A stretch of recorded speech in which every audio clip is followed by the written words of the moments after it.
The fire's lit, and tonight's story begins. Some stories are meant to entertain, others are meant to linger long after the lights go out. So pull up a chair, listen closely, and let the night take over. Every year, on the same day, the city seemed to hold its breath, as if time itself hesitated to move forward. The usual cacophony of honking horns and bustling footsteps faded into a distant murmur, its rhythm slowing, felt only by one wandering soul among millions. The air was thick with a fragile stillness, as if the world had paused to honor a secret sorrow. It was the 24th of May, when a ragged man drifted through the streets, moving from one bakery to another. He didn't look at the pastries, only the prices. He knew exactly how much he had. He bargained as best he could, and at the bakery, where his small change was enough, he bought 4 pastries. He asked that they be placed not in the usual paper box, but in a delicate, clear plastic tray embossed with daisies. The scent of fresh dough and sweet chocolate lingered faintly around the tray, a gentle reminder of warmth and joy long absent. He carried them away in a simple plastic bag. He didn't sit on a bench to eat them. Instead, he climbed toward the foothills and settled on a step of the concrete staircase that split the slope in two. The afternoon light cast long shadows, softening the harsh edges of the city below. He stared down at the city, the roofs, the roads, the noise, so far away, as if life itself were unfolding somewhere else. He felt empty. The city felt empty too. He breathed that emptiness deep into his bones, like a cold wind that would not relent. Tears rolled down his face, silent, stubborn, like rain that refused to cease. When the tears ran dry, he placed the bag beside him with care. Then he rose and walked away, his steps heavy, almost dragging. A boy passing by spotted him from a distance as he left. Curious, the boy stepped closer to the bag. Sir, you forgot your bag.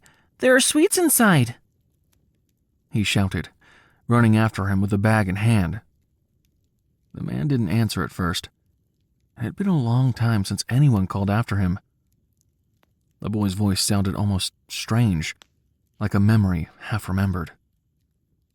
When he finally paused, he said softly, "Keep them, my boy. They're clean.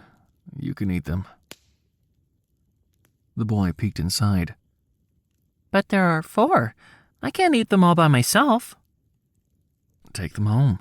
Do you have siblings?" "No, and my parents aren't supposed to eat sweets. To be honest, I don't really like them either.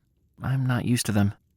The man rested his gaze on the boy with something like a smile. "That's good.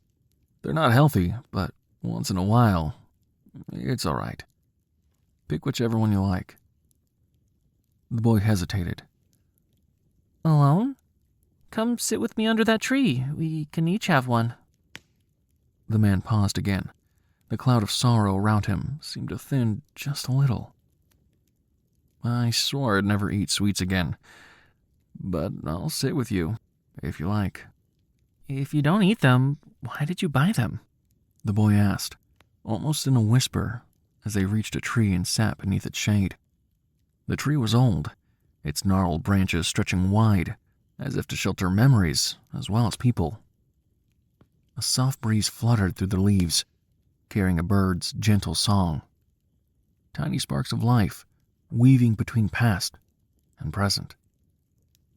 The man didn't answer immediately.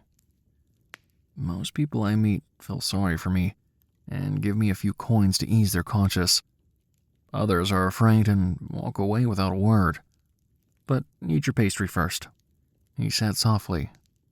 "And then I'll tell you a story no one has ever heard from me before. A story about why these pastries have come to rest here, and how life, and its cruel unpredictability, can shatter everything we hold dear in a single breath." He hesitated for a moment before speaking. 14 years ago, right where I left that bag, was my home. That's where I lived with my wife and our 2 children. It was Sunday, May 24th. We were preparing lunch, and I went out to buy dessert. Since the nearby bakery was closed, I walked further into the city center. I picked out the best pastries. When I came back, there was nothing left. Only smoke curling into a bright blue sky that did not care. The house was gone, reduced to ash. The flames had taken it all in one breath. The fire department said the gas had exploded. Everything I loved vanished in minutes. Since then, every year, on the same day, I buy 4 pastries and come to the same spot. I let myself believe, for just a moment, that it was all a bad dream. And when I arrive, they'll all be at the table again. The rest of the year, I simply wait. And as long as I wait, I remember them. And they live with me. Sometimes, in the quiet moments, I feel their presence, warm and fleeting, like the last golden light before dusk. And now that you know how your pastry came to be here, they'll live on as long as you remember them. The boy had stopped eating. He held the pastry in his hand as if it were something fragile, with reverence. He didn't know what to say. Silently, he held out the box of sweets to the man. After another moment of hesitation, the man gently touched the corner of one pastry with his finger, as if it mattered deeply. Then he placed the finger in his mouth and tasted the chocolate. For the first time in 14 years. They remained silent for a while. Between them, the past heavy, invisible, real. The boy took another bite, and the taste seemed richer now. He chewed slowly, almost ceremonially, as if he were engraving this moment into his memory forever. As if with each bite, he were building a bridge between the living and the remembered. Hey guys, if you made it this far, I'd really appreciate that like and follow. These videos take an ungodly amount of time to record, edit, and bring to life. So every bit of support genuinely helps this channel grow into what it could one day become. Whether you're here for the daily comic dubs, Monday moods, character monologues, short stories, or Ryan's redubs, thank you for spending your time with me and supporting what I create. To everyone listening late at night, relaxing after a long day, or escaping into another world for a little while, thank you. And remember, every story leaves something behind.